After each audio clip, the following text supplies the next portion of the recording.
মশাটাকে মেরে ফেললেন? মারবো না, আমার হাতে কামড়াচ্ছে, মারবো না। আমার বাড়ির পোষা মশা আপনি মেরে দেবেন? তা আপনার বাড়ির পোষা মশা আপনি বাড়িতে রেখে পুষুন।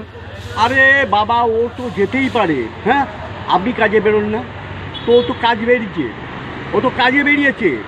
একটু মশা আবার কাজে বেরিয়েছে? ইয়ার কি করছে? ইয়ার কি আবার কি আছে? আপনি যেমন কাজে বেরিয়ে দোকানদারি করেন, দুটো পয়সা পান, সংসার চলে, আর ওরাও তো তাই রাস্তায় বেরিয়ে একটু রক্ত খাবে, আর আপনি মেরে দেবেন? খেয়ে ফুলিয়ে দিচ্ছে হাতগুলো। ফুলিয়ে দিচ্ছেন আপনি, ফুলিয়ে তাড়িয়ে দিন।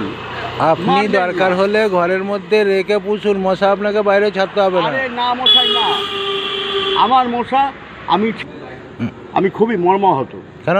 আমার 80টা মশা ছিল, হ্যাঁ, আজকে দেখি 70টা মশা। হ্যাঁ, আপনি 10খানা মশা মেরে দিয়েছেন। আমি মেরেছি। হ্যাঁ, আমার এখানে যেটা মেরেছি, আমরা তো 10টা মশা মারিনি, আমি 4টে মশা মেরেছিলাম। 4টে মশা? তাহলে অন্য কেউ 6টা মেরেছে। তো কি হয়েছে? মশা মেরেছে তো কি হয়েছে? খুব ঘোরতর অন্যায়।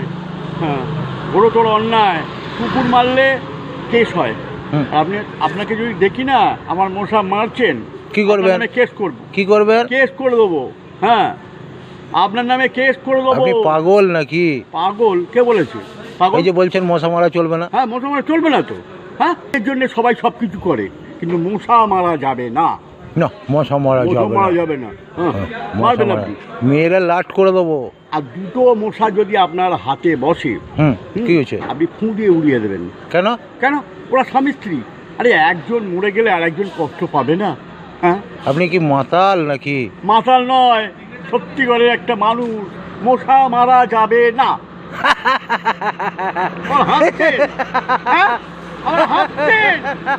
মোট কথা, মশা মারা যাবে না।